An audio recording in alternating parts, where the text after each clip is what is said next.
जीवन मुक्त होने के लिए अहम का विसर्जन चाहिए। वो होता है गुरु कृपा से, संतों के वचनों से। विश्वास कीजिए, बिना संत वचन गुरु वचन पर चले कोई जीवन मुक्त नहीं हो सकता। अगर जीवन मुक्त नहीं हुआ तो सब किया कराया माटी हो गया। चाहे ब्रह्म लोक जाओ चाहे स्वर्ग लोक जाओ, आना तो यही पड़ेगा लौट के। तो फिर क्या हुआ, एक विशाल स्वप्न सुखद समझ लो, जगे तो फिर वही मृत्युलोके विशंति। भगवान कह रहे मैं बहुत गुह्य बात बता रहा हूं, अत्यंत गोपनीय बात, गोपनीय जो अभी तक छुपाए रखा है हृदय में। ये जो ज्ञान सहित विज्ञानानंद घन का मैं तुम्हें वर्णन करूंगा, ये अनुसूयवे, दोष दृष्टि से जो रहित है वही समझ पाएगा। दोष दृष्टि से रहित, जब भगवान अवतार लेते हैं तो मनुष्य जैसी लीला करते हैं। यही सुख देने के लिए तो अवतरित हुए, अपनी महिमा से घटे हैं, उतरे हैं। अवतार का मतलब होता है अपनी महिमा से उतरना। भगवान की जो अनंत महिमा है उससे उतरते हैं, हम उनको देख पाएं, उनसे बात कर सके, उनके साथ खेल सके। वो ऐसे उतरकर हमारे समान लीला करते हैं। उनकी लीला को देख करके अगर किसी को दोष दृष्टि होती है तो बोले इस गुहितमम के सुनने का अधिकारी नहीं। जब हम भगवान को भगवान ना मानकर व्यक्ति मानते हैं तो हमारी दृष्टि वैसे ही दूषित हो जाती है। वैसे केवल भगवान की ही लीला हो रही है, पर हमारी दृष्टि दूषित होने के कारण हमें व्यक्ति दिखाई देता है, स्त्री पुरुष दिखाई देते हैं, गुणात्मा महात्मा दोषात्मा, ऐसा सब भेद नजर आता है। पर यहां जो भगवान कह रहे कि जो मेरे पर दोष दृष्टि ना रखता हो, अरे बड़े बड़े परमहंसों का जहां प्रवेश नहीं वो भगवान का रास है। जहां ज्ञान समुद्र भगवान शिव भी प्रवेश पाने के लिए ललचाए और भगवान श्री कृष्ण की मंद मुस्कान से गोपी स्वरूप होकर प्रवेश पाए। बोलो ज्ञान समुद्र भगवान शिव जिस रास रस के लिए ललचाए, वो रास रस प्राकृतिक स्त्री पुरुष का मिलन हो सकता है क्या? पर अनाधिकारी के तो क्या उपहास, ऐसा के तो इसलिए भगवान यह कह रहे हैं कि जो अनुसूयवे प्रवक्ष्याम अनुसूयवे, जो मेरे से दोष दृष्टि नहीं रखता। अब आप केवल मेरे ही आज्ञा का पालन करेंगे, मैं जैसा कहूंगा उससे एक कदम पीछे नहीं हटेंगे। हो भाग्य, कितनी कृपा कि मुझे समस्त प्रपंच से समेटकर एक मार्ग में लगा रहे। जहां श्रद्धा है तो वहां शब्द दूसरा भाव निकाल देगा, और जहां दोष दृष्टि वहां भाव दूसरा निकाल देगा। इसलिए श्री भगवान कह रहे मैं अत्यंत गोपनीय बात तुमसे कह रहा हूं हे अर्जुन। अपने प्रियजनों से, प्रिय शिष्यों से बात कही जाती है। तब तक गीता जी का श्री भगवान ने उपदेश अर्जुन जी को नहीं दिया जब तक मित्र भाव रहा, नहीं दिया। सारथी पद पे बैठे हैं, आज्ञा की दोनों के बीच में रथ, इधर सेना कौरवों की पांडवों के बीच में, भगवान बीच में खड़ा कर दिया।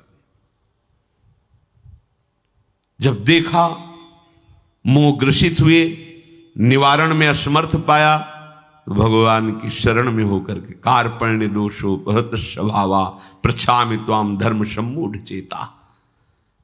हे प्रभु, अब मेरे में सामर्थ्य नहीं रहेगी कि मैं निर्णय कर सकूं कि मेरे लिए श्रेय क्या है, परम कल्याण क्या है, ये आप जानते हैं। प्रभु कुछ नहीं बोले, तो बोले शिष्यस्तेहम साधिमाम त्वाम प्रपन्नम, मैं आपका शिष्यत्व स्वीकार करता हूं।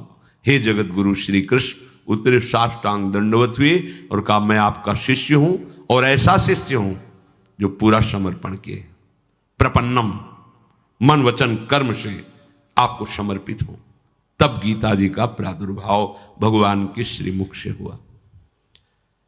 जो प्रिय जन होते हैं, समर्पित जन होते हैं, उनको हृदय की बात बताई जाती है, क्योंकि वो उसमें दोष दृष्टि नहीं करेंगे। अगर प्रियता और समर्पण नहीं है तो देखो ना, कह रहे मेरे को प्रणाम करो, मेरे को ही पूजा दो, मेरी आज्ञा में रहो, मेरे मन वाले बनो। हे अर्जुन, तुम उस परमात्मा को ऐसा समझो कि उस सारे जगत को जैसे बर्फ में जल ही जल है ऐसे व्याप्त करके विराजमान उस परमात्मा को, उसी के आगे ये बोल रहे हैं। देखो अब हम गुह्यतम बात कर रहे हैं, उस परमात्मा को नहीं, मुझ श्री कृष्ण को। मेरे में मन लगा, मेरे को प्रणाम कर, मेरे को नमस्कार।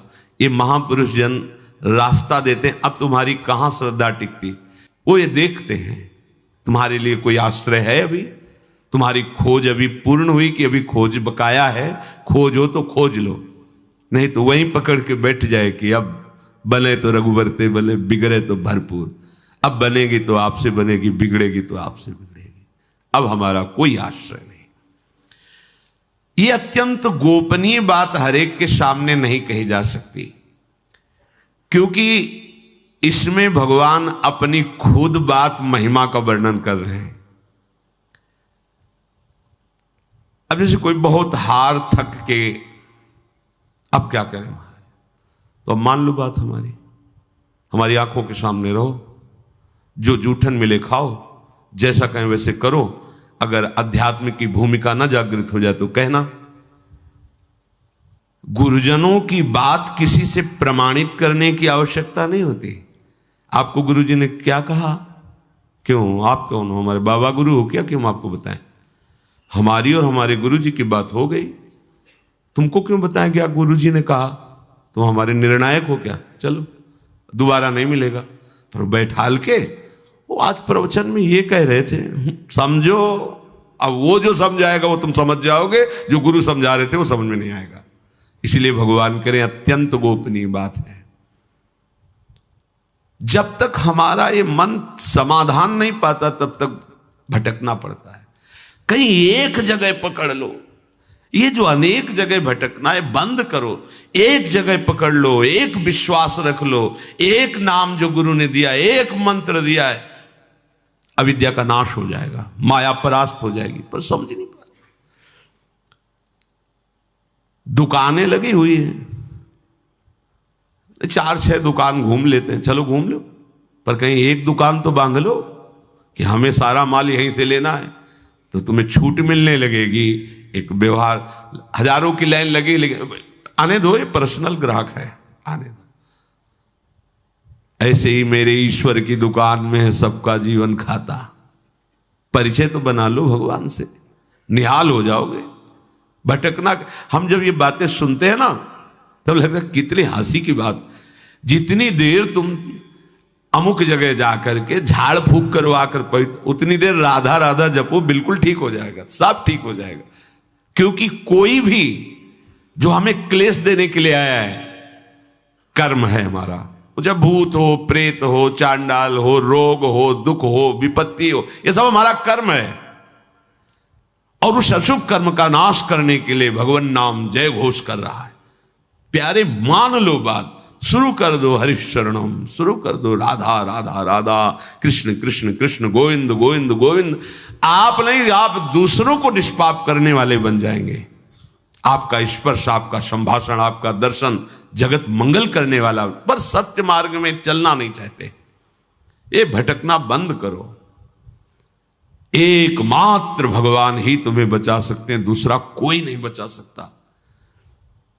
जितनी तुम्हें दी जाएंगी छूछा सब प्रकृति की, माया की है, इनमें कोई सामर्थ्य नहीं, कोई सामर्थ्य। ब्रह्म में मत फंसो। बड़े बड़े लीलाएं होती हैं माया की, बड़ी बड़ी लीलाएं होती हैं।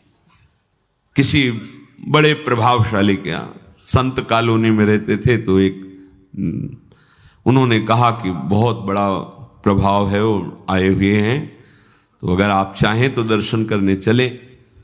पूर्व से स्वभाव कुछ ऐसा भगवान के द्वारा दिया हुआ था कि जब तक हृदय में ना आवे तब तक हम नहीं जाते।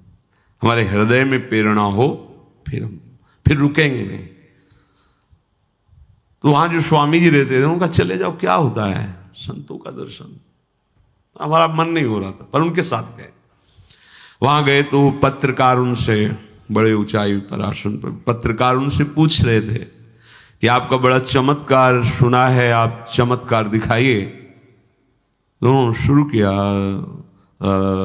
ऐसे करना, तो 10-20 लोग नाचने लगे, नाचते नाचते गिर गए। और ऐसे बड़ा रज में जैसे किसी को मिर्गी आ जाती है ना, ऐसे कम से कम 20 लोग, उनमें 10 स्त्रियां और कम से कम 10 पुरुष भीड़ में ऐसे, और अलग अलग सब बैठे थे, अलग अलग सब। हम भी खड़े थे वहीं, और भी खड़े थे।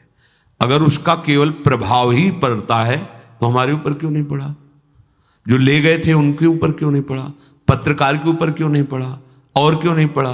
तो पता अंदर से चला चिंतन से कि वो 20 उनके पर्सनल थे जो 20 जगह बैठे थे।